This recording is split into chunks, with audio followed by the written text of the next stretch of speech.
Fala galera! Os filmes de Rape and Revenge surgiram na década de 1970 e provocaram muita controvérsia. Se nos dias atuais eles conseguem levantar discussões calorosas, imagine naquela época. A Vingança de Jennifer que o diga. Por conta da sua violência ultra-realista, o longa-metragem foi proibido em diversos países, sobretudo no Reino Unido, onde foi considerado imoral e ofensivo. Prepare-se para voltar à era de ouro do VHS com Video Nasties Revival.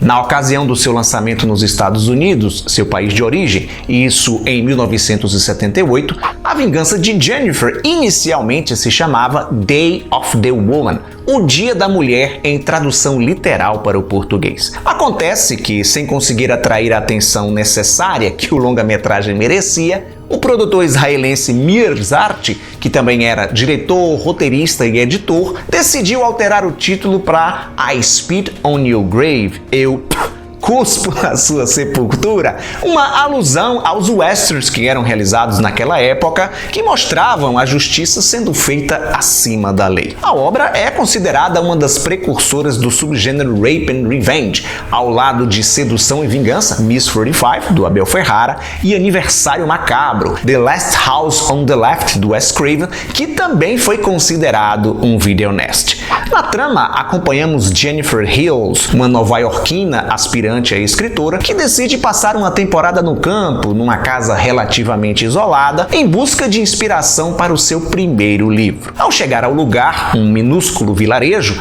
Jennifer logo chama a atenção de um grupo de homens, a começar por Johnny, o proprietário de um posto de gasolina. Durante uma pescaria, a jovem vira assunto entre eles e não demora em Johnny e seus amigos chegarem à brilhante conclusão que aquela moça da cidade grande que gosta de usar roupas curtas veio até a comunidade deles com o propósito de provocá-los. Os caras então resolvem dar o troco, ou seja, violentar a garota. O ato terrível dura aproximadamente 30 minutos. Os 4 homens espancam a Jennifer, abusam dela diversas vezes e deixam a coitada à mercê da morte. Mas não é isso que acontece. Ela se recupera e se vinga brutalmente de seus agressores. Apesar de datado, A Vingança de Jennifer continua chocante. A maneira artesanal como foi realizado, com grana curta e pouquíssimos recursos, como a ausência de uma trilha sonora, por exemplo, dá ao filme um tom realista impressionante. Durante as cenas de violência, a gente só escuta gritaria e isso incomoda pra caramba.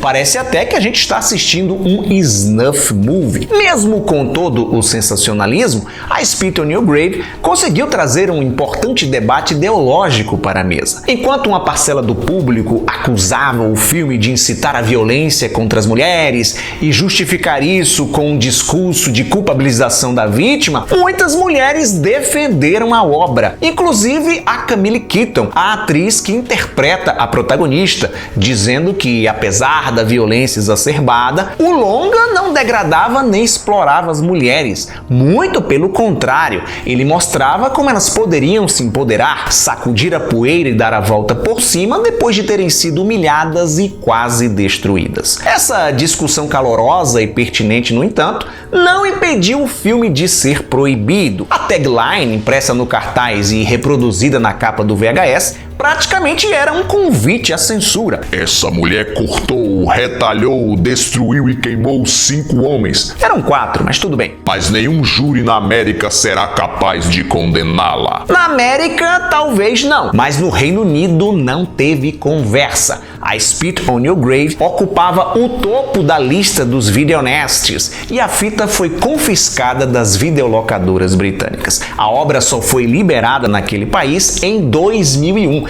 e mesmo assim com 7 minutos de cortes. Após um remake de sucesso em 2010, o Doce Vingança, que rendeu 2 sequências caça-níqueis, uma em 2013 e outra em 2015, Meir Zarchi, não satisfeito com todo o suco que já tinha espremido de A Vingança de Jennifer, em 2019 resolveu faturar mais uns trocados com I Spit on Your Grave Deja Vu, uma continuação direta do original, com direito até uma participação especial da Camille Keaton. Um troço vergonhoso ao extremo, mal feito e mal dirigido, que eu até já comentei aqui no canal, no vídeo Os Piores Filmes de Terror de 2019. Se você foi tomado por uma curiosidade mórbida agora, ficou com vontade de saber mais detalhes sobre essa tosqueira, clique no link que está aparecendo no card ou procure o programa depois na playlist do Horrorpedia. Obrigado por sua audiência, lembre-se do like maroto e compartilhar o vídeo com seus amigos através das redes sociais. Aproveita e me segue por lá também, para você ficar por dentro das novidades. Quer entender melhor o que são os videonestes? Por que eles são chamados de videonestes? Assista ao programa 0, isso mesmo, o programa 0 deste quadro. O link está aparecendo aqui na tela. Tchau e até a próxima!